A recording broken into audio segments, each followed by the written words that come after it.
And therefore, we could distinguish their houses, their households, by the places that they came from. So another, I think, rather interesting feature of Korean social life and Korean custom. So let's go back, and we'll kind of go. Uh, let's see, did I cover everything? Yeah, I did. Okay, and I want to go back to where we were before. The last time where we ended, we started to talk about making a living.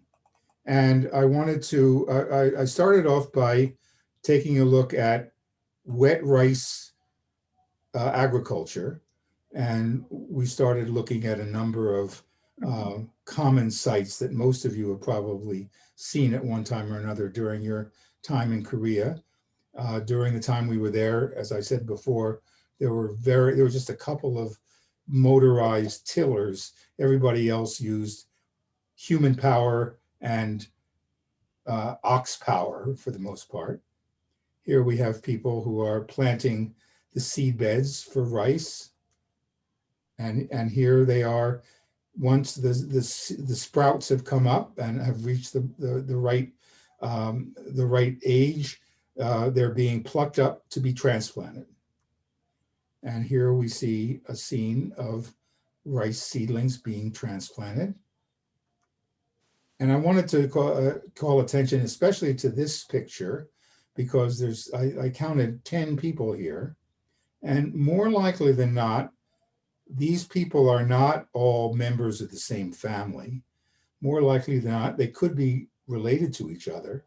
But there's a system of labor exchange that was very common during the years that we were there, called pumashi, which is a day of labor transplanting rice in my field. And then at some point that we agree, some day that we agree upon, I will come over to your field and I will help you. I will give you a day of labor to help you transplant rice. So one for one exchange. It's called pumashi. And pumashi was most families. I mean, this calls for a lot of labor, as you can see. And very few households would have enough labor just within their own confines to be able to do this kind of work, or if they, it would take forever to get it done if they only had, say, 3 people.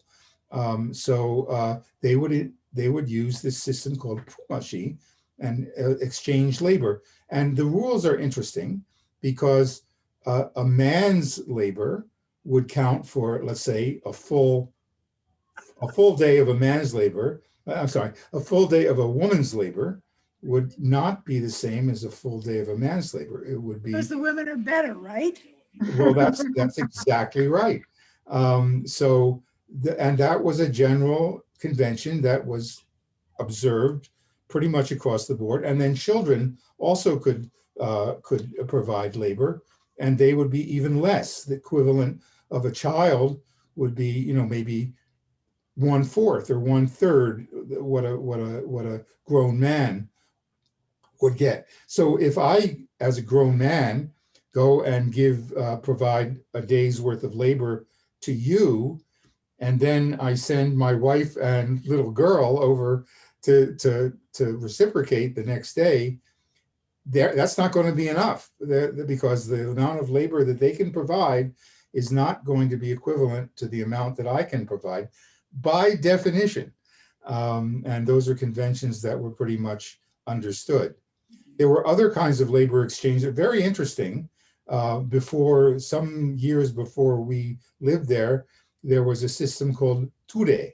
And ture was a rotating labor team, so that every village household would send one, and this would usually be a man, one person to be part of the rotating team. And so we might have all of these people are members of the ture. All of them would be members of different households, and they would go around in rotation. Today, they might do Mr. Kim's field, and the next day they'd go to Mr. Park's field, and the next day they'd go to Mr. Lee's field, until everybody in the Ture had the work that they needed done. And that was a system that was in place until until sometime during the Japanese occupation period. Um, and then a final system, also quite interesting, is called musum. Musum was basically a hired hand, and it could be basically an indentured servant. So people would come and they would agree. This would usually be a very poor person, and usually a person from a different village. If you were from the same village, you wouldn't want to go to somebody that you knew and grew up with, and you were desperately poor, and say, I want you to take me on as your hired hand. That's humiliating. So what you would do is you'd go to some other village, maybe far away, and appear and say, I'm looking for work. Does anybody here that wants to hire a Muslim? And he might find somebody, and then they would sign a kind of contract. You might be a Muslim for a year, and then you would get, in exchange for that, you would get room and board, you would get some payment, you'd be paid in kama. Remember the rice, the medium of exchange, the amount of rice is so many kama for working as a Muslim over the course of a year. And that finally, there would be another way of getting the labor that you would need. And often what you would see is a combination. So some of these people, let's say for sake of argument that these three people are members of the same household, so they don't really need to worry about exchanging labor. They're sort of already there. And then we have some people here who are working at Pumashi. So this is the labor exchange system. And then we might have a couple of people back here who are working for pay. So they're day laborers, and they might hire a person to work for a day for so much rice, 1 kama of rice or whatever it might be. So that's the way the system worked. And this was very important, extremely important part of village life, because of course, agriculture was the way people made their livings, and labor was at a premium. Okay, and then we saw this picture before, particularly everybody who was working in the fields, whether it was Pumashi or Muslim or just somebody that you're hiring for the day, everybody was entitled to 2 snacks. And the ladies of the house would come out, they would cook something, usually kuksu, so, some noodles, maybe some rice, some vegetables. And the one thing that had to be part of it was makgeolli. Makgeolli was thought to be a fortifying staple. If you're working hard in the fields all day long, you can't really have the energy that you need to do that unless you're loaded with makgeolli. And makgeolli was consumed in great profusion, great abundance during the busy seasons of the year. Everybody drank a lot of makgeolli, women and men, little children not so much, but younger people certainly.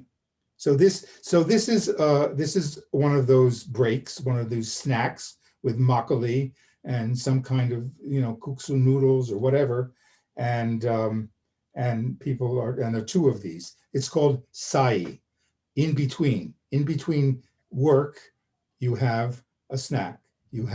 It's called sai. In the local dialect, it's called se. This is se. Okay, let's go on to the next one. Here's another picture of se with a disreputable person here who is joining the other members. And you can see this fellow here is drinking his makgeolli right out of the. A lot less right out of them after the makgeolli. Okay, so moving right along, so the sort of cycles of wet rice agriculture. Here we are harvesting, bringing in the sheaves. Here we are threshing. No, I'm sorry, flailing. What we're doing here is we're separating it from the stalks, and some more of that. This is threshing. This is a machine called a thresher, talgoki, and then taking the grain and putting it into these sacks, which are called kamani, as we talked about last time. And then finally taking the kamani off. Most of the rice that was sold in the village was sold to the local agricultural cooperative. And can you all see the sign in the back that says Sungong Pang Chup? Yes. Do people see that? And you may all recall that that was a common slogan during the time that we were in Korea. Fight not, victory over communism, and watch out for spies. Charlie, Yes. I remember Pangong Hangchap. Yes, Pangong was another, was also very common. Anti-communism, oppose communism. And Sungong means win over, defeat communism, victory over communism. Sungni, Sungni, victory.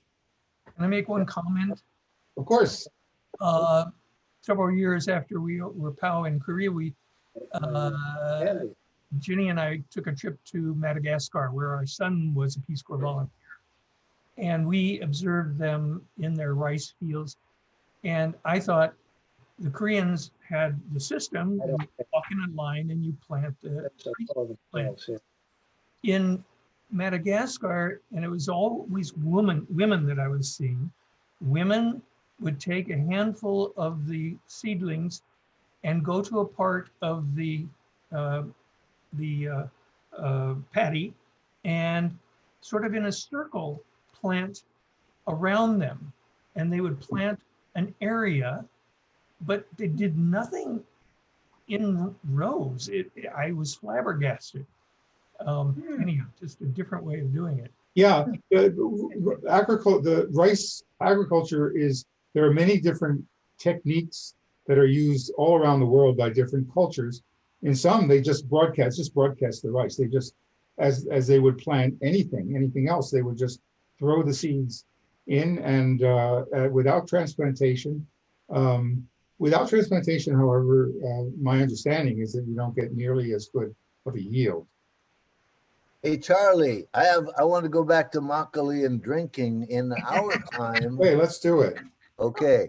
In our time, it was just the halmonies, the grandmas that could drink, really. But Well, I didn't I know think the agriculture. Maybe you were hanging out with the wrong crowd. I certainly, when I was in, Alan and I were in the same town. We were in Gongju, and I'll tell you, I had my share of makgeolli, more than my share. Oh no, I had tons, Charles. But what I'm saying is, I didn't see women middle-aged, let alone younger. I see what you're saying. I see what you're saying. That women who are younger, it was drinking. They was reserved for grandmothers. Well, that is true, particularly social drinking, going out and having a blast. Yeah. And you would most likely see halmoni, a group of halmoni, going up to a pavilion at a Buddhist temple and tying one on and singing and dancing and having a grand old time. And exactly. younger women didn't do that. They had to wait until they became widows. That was the thing that they were all waiting for. So they could cut loose. But during the time of Sei here, women did, indulge to some extent, not the younger women as well. Great, Charlie, I have another question. In the village I studied, there was a central building where a lot of the rice was stored until it was sent off to the central, location where it was sold. Right. And I was told that a large amount of it was eaten by the rats before it was sent away. Yeah, well, that was a big problem. Rats were a very big problem in the village. And it's true that both in the fields, all kinds of crops, and rice certainly, any kind of grain. And then after the rice was put in bags, the bags were chewed through Yeah, a lot of the harvest was lost to pests, particularly rats. It's true. Should we go on? Sure. So that's wet rice agriculture. There were a few other kinds of agriculture. We talked about the non, which is the rice paddies, and then there were the pot, which are much more numerous, and those are the dry fields, which extend way up into the mountains. And here we see some women who are doing some hoeing in a pot in a dry field. And these women are all probably either selling their labor for the day or involved in pumashi, labor exchange. Here's another picture of some women from the village, and they're harvesting cabbages, it looks like. Or could that be lettuce? No, I think it's cabbage. And here's a typical site that you see in most of the Korean countryside. Here is gochu, peppers drying in the sun. Among the most popular cash crops that were grown in the dry fields, peppers were a big one. Also cabbages, sesame, beans, kong usually referred to soybeans, and there were a whole bunch of others as well. But those were some of the key ones. Gochu certainly was some people felt that they could make a really good living and kind of specialized in gochu. There were a couple of households that even did that. Before I come to this, now let me see what happened here. I wanted to talk about another kind of agriculture. Oh, I know what it is. I'll come to this in a minute. Okay, so now we'll move on to another major kind of agriculture, and that is the cultivation of tobacco. This is a tobacco field. This is Mr. Kim, and he's in his field. And all tobacco growing in the village took place in Umji hamlet. No tobacco was grown in Yangji, all Umji. And tobacco was a key crop in Umji. There were many tobacco fields. Many of the households grew tobacco. And Umji, we didn't talk about this before, but you'll recall in the last session, we talked about 3 dominant lineages that inhabited Seoul over a period of centuries. The Hongs, who got there first, and then the Sungs, who followed a few years later, and then a few years after that were the Kims. The Kims all are settled in Umji. No Kims in Yangji, none. And no Sungs or Hongs in Umji, none. So the lineage affiliation is a very important determinant of where you're going to be living in Seoul. The Kims, the Kwangsan Kims, all were living in Umji, and many of them grew tobacco. In Yangji, nobody grew tobacco. Tobacco is an extremely labor-intensive crop. Very, very labor-intensive, very demanding. And the Kims, since they all were congregated in Umji, had these family connections, these lineage connections, and could call upon one another to provide the labor that was needed over a period of many months to grow the tobacco, to harvest it, 4 different harvests of tobacco over the course of the season, and then to dry it, to cure it, a lot of things involved. And because they had they were all affiliated with the Kim lineage, they had the resources to draw upon, the labor they needed to do the work to grow the tobacco. They did not have that in Yangji, and as a result, relied much more on other crops, on rice and on pumashi and purchased labor. The Kims did as well. They also did pumashi and bought labor, but they were more kind of, sufficient, self-sufficient in terms of their labor requirements. So here's Mr. Kim. He's looking at his plants, his tobacco plants. Here they are, and they're picking they pick from this top down. They start with the very, it's, there, as I said, there are 4 harvests. And so they'll pick one and then they'll wrap it up. They'll wrap the tobacco leaves in straw, straw rope. And here are some kids who have been hired. These kids have probably been hired to do that. They often get kids to do this kind of work.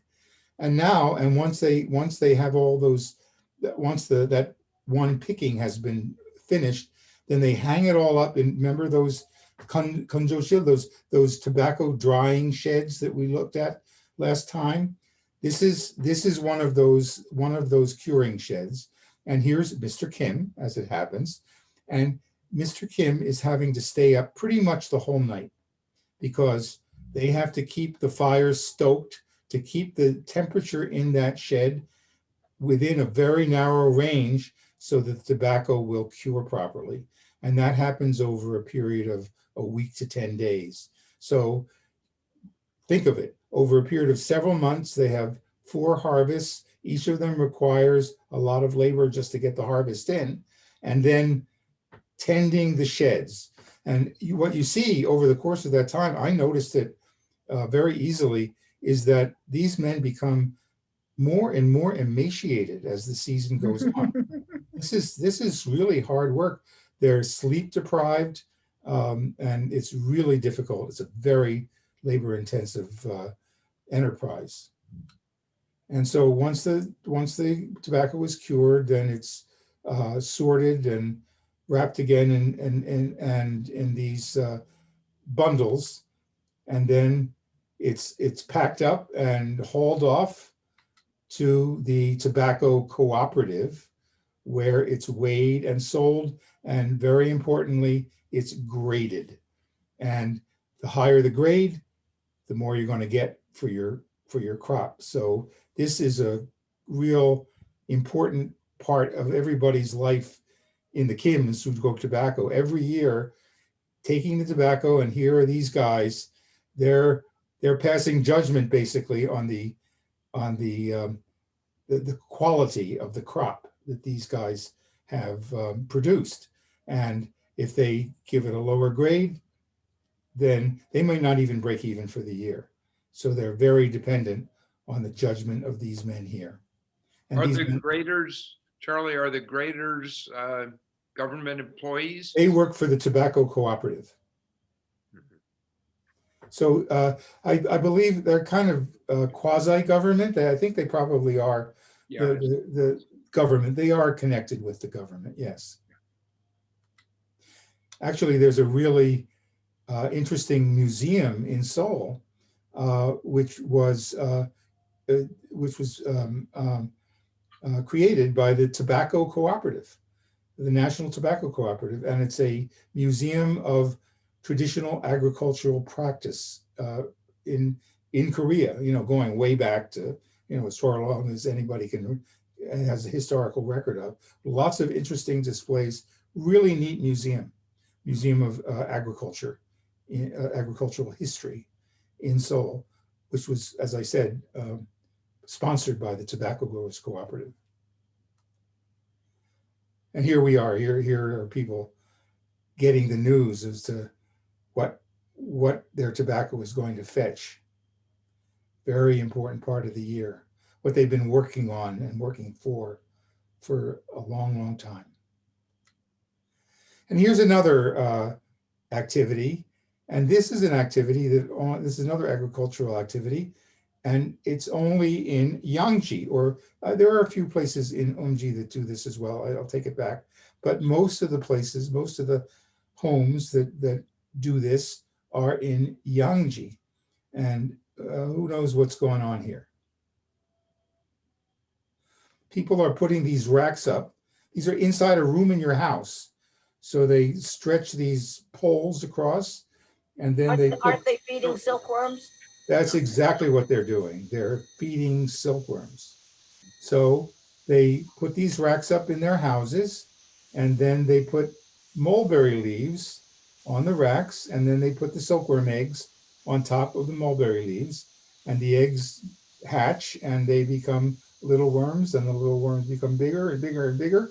And if you are in the village, in Yangji particularly, when we would go to sleep at night and it would get very, very quiet, we could hear the silkworms munching on their mulberry leaf, the very distinct sound, the sound of munching, um, going, spreading throughout the village night, sort of like the cicadas singing, silkworms munching, quite a sound, a chorus of silkworms. And here they are. Now you see they've achieved a much larger size, and you can recognize the white silkworms. And once they reach the size where they're ready to weave their cocoons, then you go and you hire some local kids and housewives and whoever else, and maybe Pumashi as well. And you bring the racks out of the house and you pick off the silkworms, which is what they're doing now. And then they're putting it on these racks. And you see, this is one kind of rack. It looks like a large egg carton, doesn't it? And they put one silkworm in each of these compartments. And then the silkworm obliges and goes ahead and weaves its cocoon.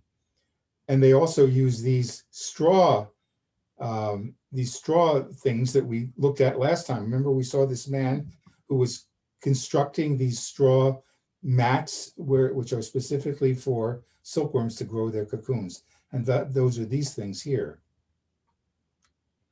And now they're picking them off. Now the cocoons are ready to be taken to market. So here we see people picking off the cocoons and putting them all in sacks and taking them to the the sericulture cooperative, which is in Kwesan, is in the market town. And here we are inside the cooperative, and here the silkworms are being processed, the cocoons are being processed. And what these women are doing is they're unloading the silkworm cocoons into very hot water, and the water softens the cocoons, and then they pick at a strand of silk, and the silk, believe it or not, each one of these cocoons has, I don't know how many miles of silk in it. It's amazing. So they draw out the single thread. Each of these cocoons is composed of a single thread of silk. And they draw it out and draw it out and draw it out, and on a kind of a reel until they have completed the work with one cocoon. And there's one thing that's left inside. Do you know what that is? We used to see them all the time when we were in Korea. Undugi. Bundegi, exactly. Bundegi. Bundegi are the silkworm larvae, which are found inside the cocoons. So they're not given the chance to fully develop into mature silk, into moths, the silkworm moths. They're dead on arrival. They're kind of, what's the word? Premature death. Crib death. Not crib death, but what is it when a child is born, dies inside the womb? Stillborn. Stillborn. Yes, they're stillborn. The bundegi are stillborn silk moths, and then they are deep fried and then sold in rolled up pieces of newspaper on the street. Do you all remember that? Our kids love them. Yeah, really? The kids particularly love them. The smell, at least from my, I thought they smelled pretty disgusting, and I never really ate one. Anybody ever try any? I did. Did you like them, Alan? I did not, but I was proud to have done it. Yeah. Okay, and we're proud of you for doing it, Alan. Anybody develop a taste for bundegi while they were in Korea? I don't hear any eyes. No. It's one of the things, if you come back from Korea, right nowadays they have these big supermarket H Marts and all those things, and you can get just about anything you want. But if you have a yearning for bundegi. I've never seen bundegi in the United States. Too bad. Well, you can't have everything. There are canned bundegi in the United States. Oh, are there? Okay, well, I'll There- have to go down and, have you tried them, Ed? No, I haven't. I wonder if they're any good. Canned bundegi, I mean, you got to eat them fresh, you know? I I think, thought they were supposed to be crunchy by nature. yeah, they are. They're supposed to be crunchy. How could a canned bundegi be crunchy? The can would be crunchy, but then that wouldn't work. I don't know. Okay, so those are the three main agricultural, well, four really. We have wet rice agriculture, we have tobacco, which is exclusive to Umji and the Kim families, and we have sericulture, which we're looking at here. We have dry field agriculture, which is a variety of cash crops. And by the way, all of these crops are used for consumption by the growers themselves, but mostly destined to be taken to market. And there's one other kind of crop that is sort of like a crop that people collect or gather, and that's wild grasses and vegetables that grow in abundance in the wild up in the mountains. So people are always going up into the hills and they're collecting kosari. Do you remember kosari? Minari is another one, which is a wild vegetable. Chuk, do you know what chuk is? Chuk is kudzu, arrowroot. And what people will do is, I mean, these things can grow, like, farther than you can stretch your arms, one of these roots. And people would take them and they would grind it down into a powder and make noodles out of it. Chungningmyeon is very nice, actually. And ginseng too. And well, ginseng does not go wild. Ginseng does not go wild, at least not in our village, in the mountains. Others were toraji. Do you remember pektoraji, the song? We learned it in training. Pektora, a very famous folk song. I love the verse in there that says, what is it? Niga negan jango suri sao sao ta no ginda. Do you remember that one? Niga negan jango suri sao sao ta no ginda. Which You means have what? you have made my liver melt completely. That's a kind of a love song. I mean, I love you so much that my liver has dissolved. I mean, how much, you can't feel a greater love than that. Another wild vegetable that people commonly gather is soup. Do people remember soup? It's a very nice vegetable that goes into stews. Soup is mugwort.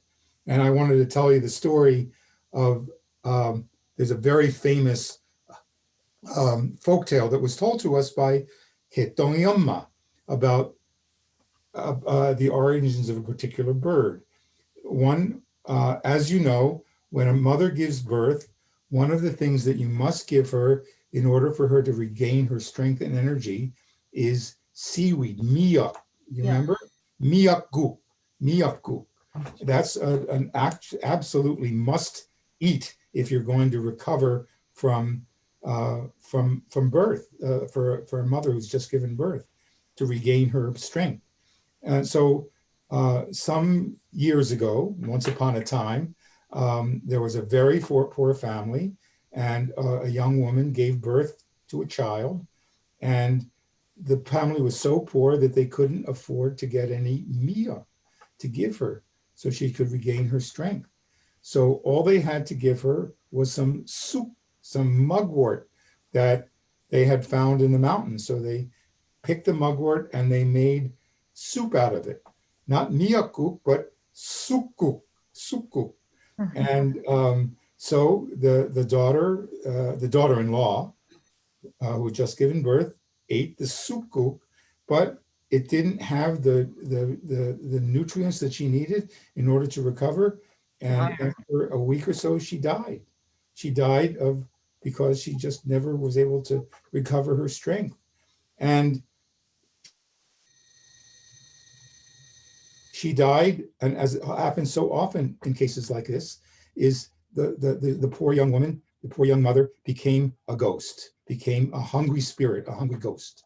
And she started haunting the area around her household, and she had a strange cry, and the cry was sukuk, sukuk, sukuk, and she eventually turned into a bird, and that bird is called a sukukse, and there's a picture of a sukukse.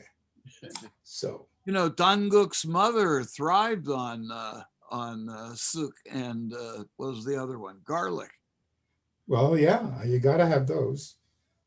Okay, moving right along. Oh, another thing, those are all vegetables that are gathered in the mountains. There's one non-vegetable, and it's this guy here. Do you know what this guy is? Centipede? This is a kind of centipede. This is a ferocious centipede. It's poisonous, actually. It's called a chine.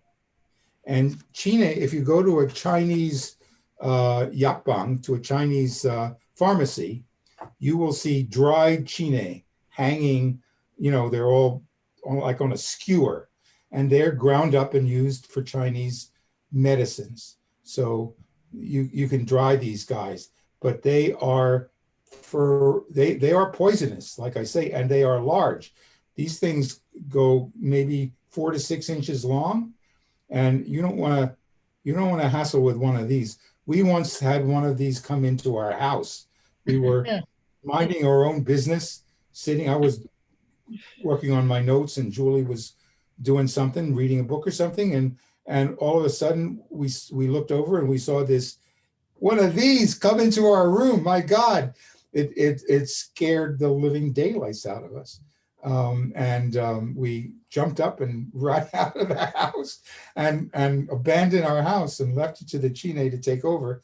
One of our neighbors found out what was going on and went in and collected the chine, put it in his pocket, and probably sold it for a good profit. But that was fine with us because we didn't have to deal with it anymore.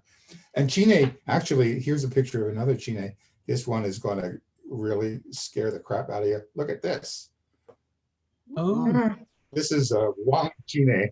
They don't have these in Korea, but this is as big as they get. Wow, they are really scary and poisonous too. Watch out, watch out. Okay, with that, I think that maybe we need to stop for the day, don't we, Frank? Because it's getting on to Right, it's just about the 9 hour. o'clock. So Frank, you and I had agreed, and let me say this to everybody, that I was just going to keep going. I have a lot more that I would like to share with you. And